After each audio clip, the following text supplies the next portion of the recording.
Alright guys, sa mapagpalang araw sa inyong lahat, meron tayong isang reaction video dito kay Rob Trip. Marcos Admins, Alyansa para sa Bagong Pilipinas. Announce, 2025 senatorial lineup. Alright, President Ferdinand Marcos Coalition for 2025 election. Alyansa sa Bagong Pilipinas holds a convention Thursday, September 26.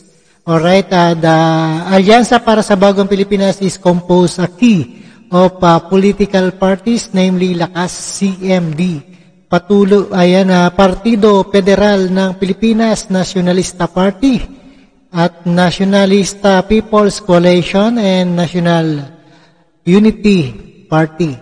Alright, ayan po ang kanilang alyansa. Alright, let's do watch guys, and the part 2. Panahon na ng pagbabago, dahil sa ito ay kinakailangan tayo na magtulong-tulong, napaunlarin ang mahal nating bayan.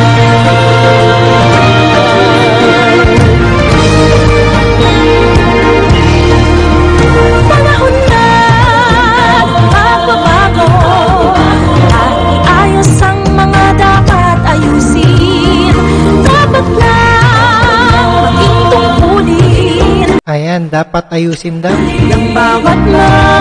Ayusin ang dapat ayusin. Ng pagbabago patungo sa pag-asenso, magsikap ng mabuti at ng kuminhabatado. Alright, ito ang alyansa ng Bagong Pilipinas announce natin sa mundo at ipamalas ang bagong dito po ang CND, Partido Federal ng Pilipinas, Nationalista Party, National People's Coalition, and National Unity Party.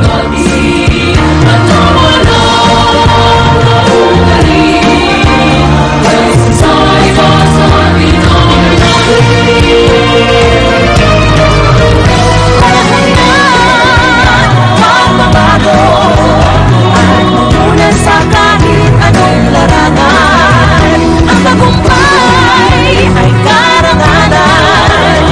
Alay o ihandog natin sa bayan. Alright, Victoria Lola. Ang ulat ng napatunayan ng Pilipino, ang husay at taas, kagandahan at talento, makipagpaligsahan kahit anong oras. Bagong Pilipino at bagong Alright, Bagong Pilipino at Bagong Pilipinas.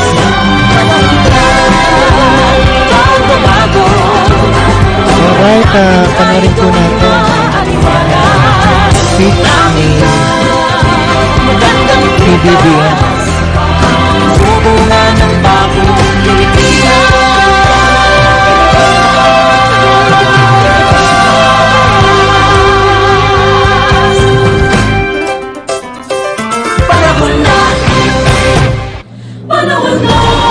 Alright, manatili po tayo nakatayo para sa pambansang awit ng Pilipinas na susundan naman ng isang panalangin na pangungunahan ng Tanglawan Singing Ambassadors at panghuli ang sabay-sabay na pag-awit ng Bagong Pilipinas Hymn. Alright, national anthem muna tayo. Binubuo ng mahigit. Ayan, let's get it on. Move on dito kay Senator Romualdez. Distinguished leaders of our Alyansa para sa Bagong Pilipinas at mga kapwa kong lingkod bayan, friends, ladies and gentlemen, magandang umaga po sa inyong lahat. It is with great pride and honor that I stand before you today as we gather for a significant milestone in our country's history. The convention of the Alyansa para sa Bagong Pilipinas. Today marks the reaffirmation of our collective commitment to the vision set forth by our President Ferdinand R. Marcos Jr., a vision anchored on stability, unity, and prosperity for all Filipinos. Our alliance is built on a solid foundation of service to the people, and we are united by a shared purpose to uplift the lives of every Filipino, to create a future where our country thrives, and to ensure that no one is left behind.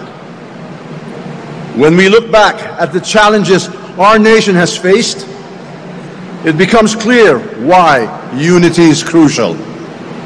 Each of our parties, whether it be Partido Federal ng Pilipinas, Lakas CND, the National People's Coalition, and the National Lista Party, or the National Unity Party, represents different perspectives, histories, and stories.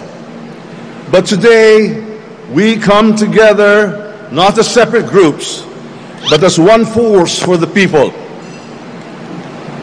We stand united because we know that in unity we find the power to turn our dreams into reality. Under the leadership of President Ferdinand R. Marcos Jr., we have already seen the beginnings of real progress.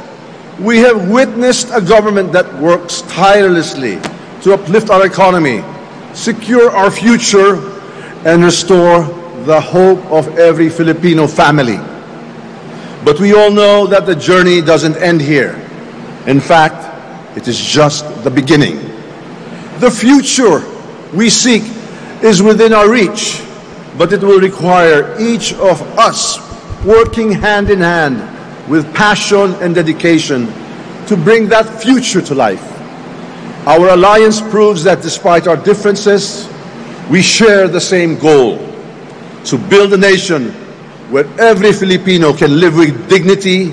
Alright, yan po ang alyansa ng bagong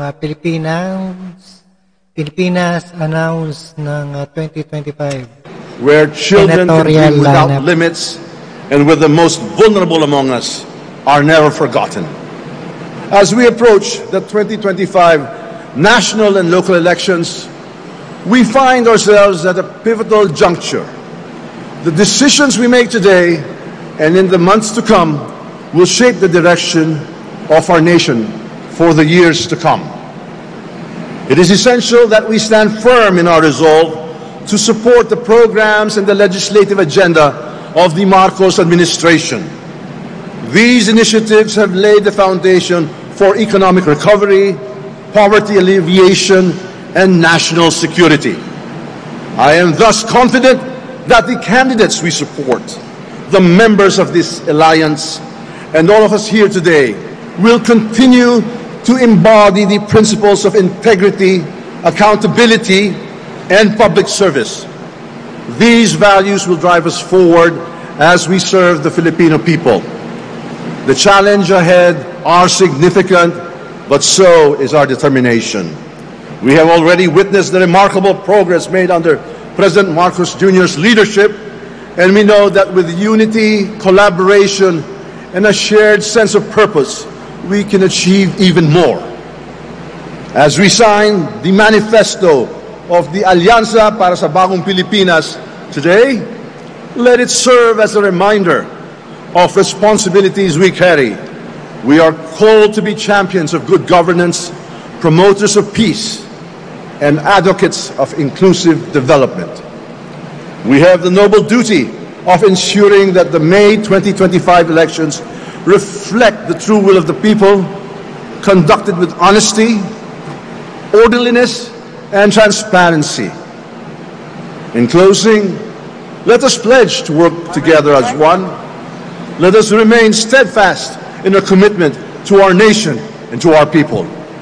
Together, we will bring a stronger Philippines, a more resilient and united Philippines, a united nation where every Filipino can prosper, live in peace, and look to the future with hope and confidence. Maraming salamat po at mabuhay ang Alyansa para sa Bagong Pilipinas! Maraming salamat po, House Speaker Romualdez.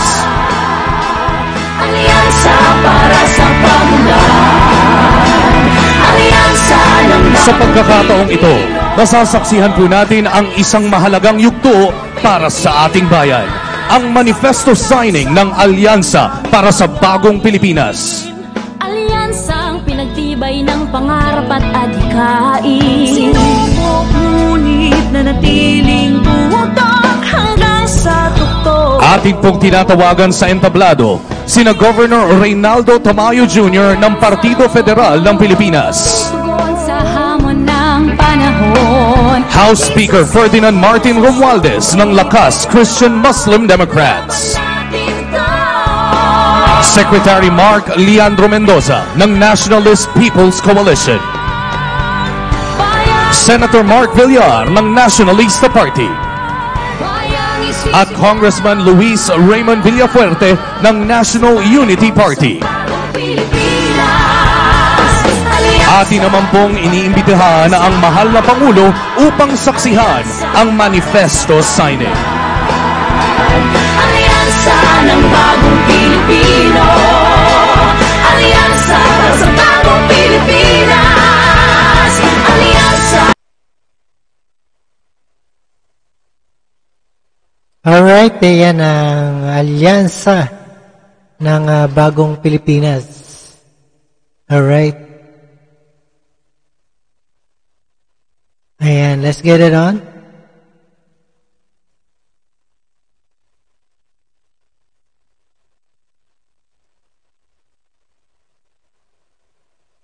Na pag-isahin ang lahat para sa isang bagong Pilipinas kung saan ang bakbak tagumpay. Maraming salamat po, mahal na Pangulo, at congratulations po sa lahat. Pilipinas, alyansa ng pagkakaisa.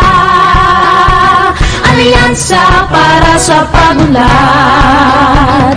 Alyansa ng bagong Pilipino. Alyansa para sa bagong Pilipinas. Alyansa ng pagkakaisa. At sa punto pong ito, inaanyayahan po natin si Special Assistant to the President Antonio Ernesto Lagdameo Jr. para ipakilala ang ating pangunahing pandangal. Ladies and gentlemen, the President of the Republic of the Philippines, His Excellency Ferdinand R. Marcos Jr.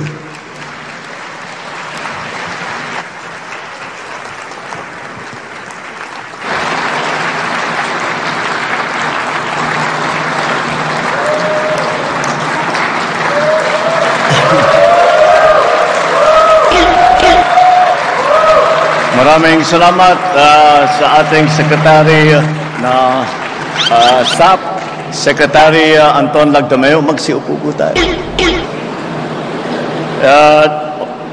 Allow me to greet the distinguished guests that we have here today and members of the different parties. Senate President Chis Escudero, the other members, all honorable members of the Senate, House Speaker and Lakas CMD President Ferdinand Martin Romualdez, and the honorable members of the House of Representatives, the political party leaders of the Partido Federal ng Pilipinas, Gov. Jun Tamayo, Nacionalista People's Coalition, Secretary Mark Leandro Mendoza, Nacionalista Party, Senator Mark Villar, National Unity Party Representative El Rey Villafuerte Jr., the honorable members of the Cabinet, fellow workers in government, distinguished guests, ladies and gentlemen, magandang umaga sa inyong lahat. Hindi pangkaraniwan ang pagtitipon ngayon dahil ito ay pagkakataon para ipakita natin ang kahalagahan ng pagsasama-sama at ng pagkakaisa para sa kaunlaran, para sa pagbabago, para sa magandang kinabukasan nating lahat. Ang sabi nila, ang halalan daw ay panahon ng pagkakabitak-bitak, pagsisiraan, pagkakahati-hati. Subalit kabaliktaran po ang inululunsad ng ating alyansa. Sapagkat ito ay isang kilusang bayan na magbubuklod sa pinakamalawak na puwersa ng mga nagmamahal sa inang bayan, na ikakampanya ang isang programang pangkaunlaran na walang naiiwanan, na pagsasamahin ang 12 magigiting na Pilipino na may taglay na sipag at galing para maging pinuno. Tangan ang prinsipyong makatao, makadiyos, makabansa. Titindig para sa interes ng bayan at sa kapakanan at karapatan ng bawat isang Pilipino. Sa aking pag-endorso, ang tanging hiling ko ay mapanatili ang kanilang katapatan at pagmamahal sa bansa. Ito ang pinakamahalagang katangian ng kandidato na aking tinitignan at pinag-iisipan. Kaya naman, mga kababayan, ang mga sumusunod na individual ay kilala natin sa kanilang kasanayan at sa kanilang serbisyo publiko. Ang una sa ating hanay ay matagal na naging alkalde ng progresibong lungsod ng Mandaluyong. Hinalal din siya bilang kongresista at ngayon siya ay ang maagap at mabisang kalihim ng DILG. Mga kababayan, ang ating Mr. Gawa, Hindi Salita, Secretary Benher Abalos.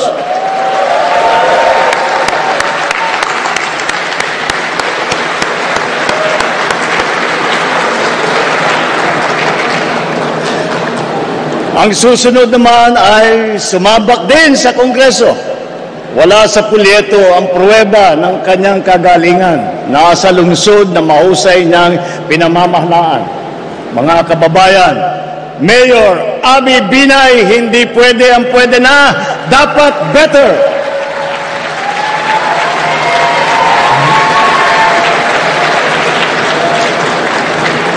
Ang susunod naman po ay kinikilala po natin na kumpanyera. Siya rin po ay walang pagod na kampanyera para sa kalusugan ng mamamayan, edukasyon at kabataan. Karapatan ng mga kababaihan. She is a lawyer, an economist, athlete, and a mother. Senator Pia embodies what it means to be a Pinay in action. Mga kababayan, Senator Pia Cayetano.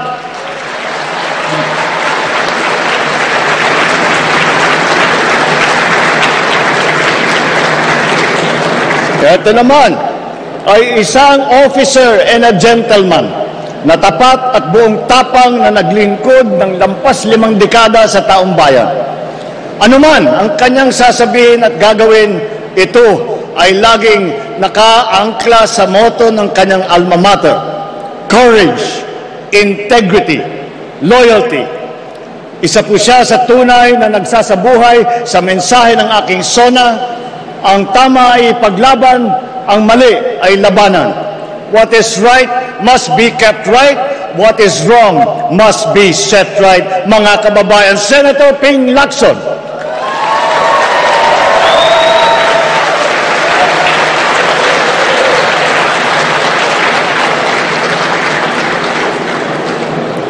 Sanay ring mamabatas ang susunod sa ating lineup. Nahasa bilang vice-gobernador na ngayon ay nasa Senado. Naging gobernador din ng lalawigan niya ng Pampanga. Mga kababayan, ang Supremo ng Senado, Senator Lito Lapid.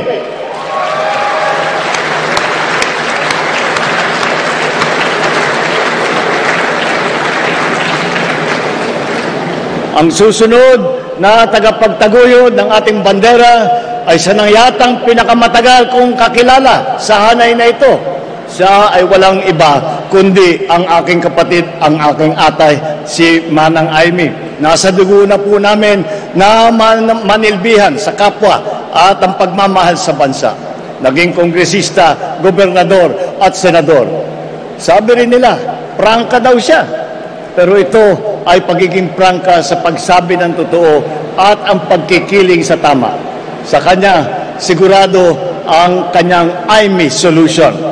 Mga kababayan, kasama din po natin si Senator Amy Marcos na naunahan na ang mga ibang senador at busy na nagkakampanya at hindi makarating ngayong araw na ito. Tanyag, hindi lang sa ating bansa, kung hindi sa buong mundo, ang susunod natin ay ang ating pambansang kamao na nagpamalas ng galing bilang mambabatas, mga kababayan, ang ninong ng bayan, Senator Manny Pacquiao. Alright, kasama si Manny Pacquiao.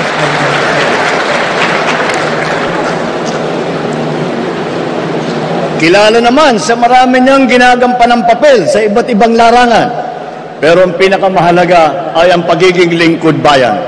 Vice Gobernador, pinuno ng ahensya ng gobyerno, senador, talaga namang action star sa pelikula, action din sa tunay na buhay, mga kababayan, Senator Bong Revilla.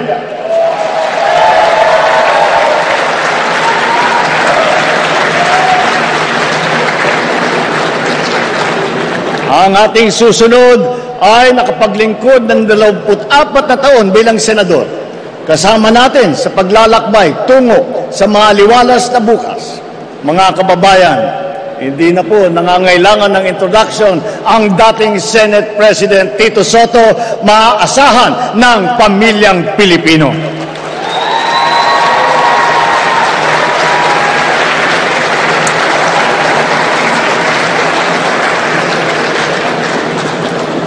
Ito naman ang big brother na iyong masasandalan.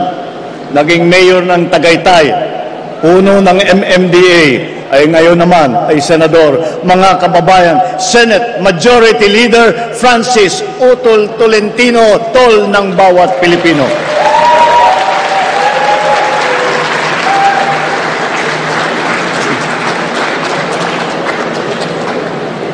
Ang susunod kong ipapakilala sa inyo ay isang public servant na noon ay madalas kong masabihan na ang ama ng saklolo. Kasi ang unang bukang bibig ng mamamayan ay itulfo mo. Nanginilbihan bilang kalihim ng DSWD na ngayon naman ay membro ng Kongreso. Mga kababayan, Congressman Erwin Tulfo, kakampi ng inaapi.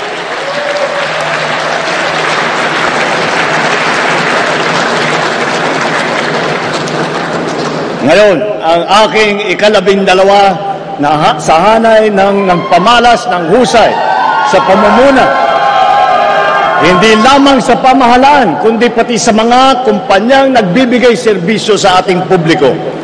Mga kababayan, Deputy Speaker Camille Villar, ang bagong boses para sa bagong bukas.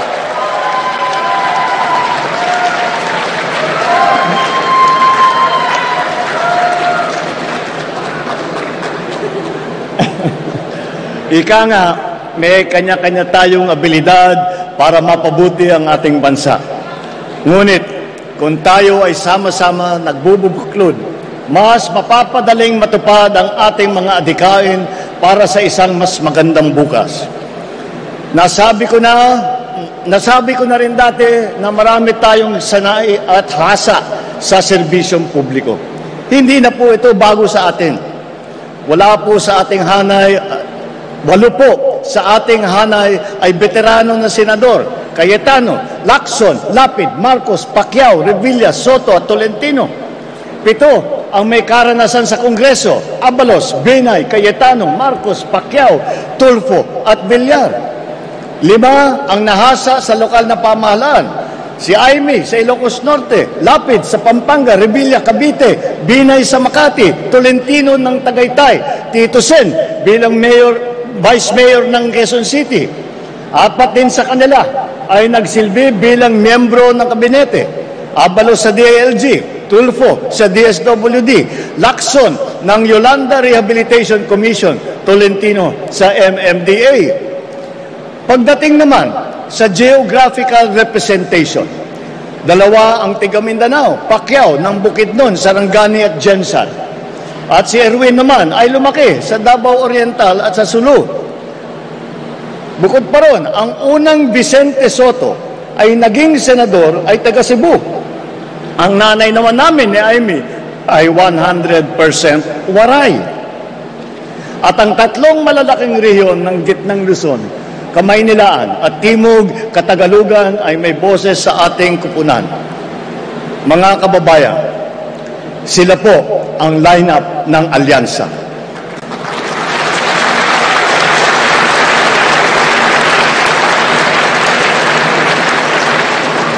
Sa kanilang kalidad at karanasan, mataas ang aking kumpiyansa na sila ay ating magiging katuwang sa ating pagsulong at sa patuloy na pag-unlad ng ating bansa.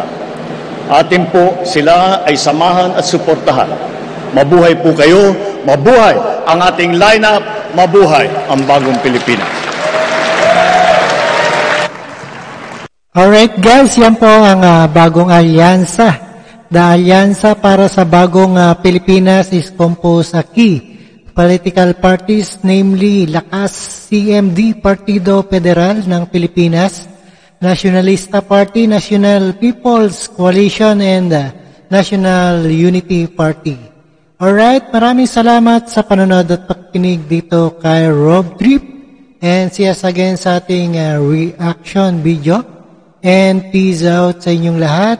At subaybayan po natin itong mga kakandidatong senatorial 2025 lineup. Alright, thank you so much and peace out.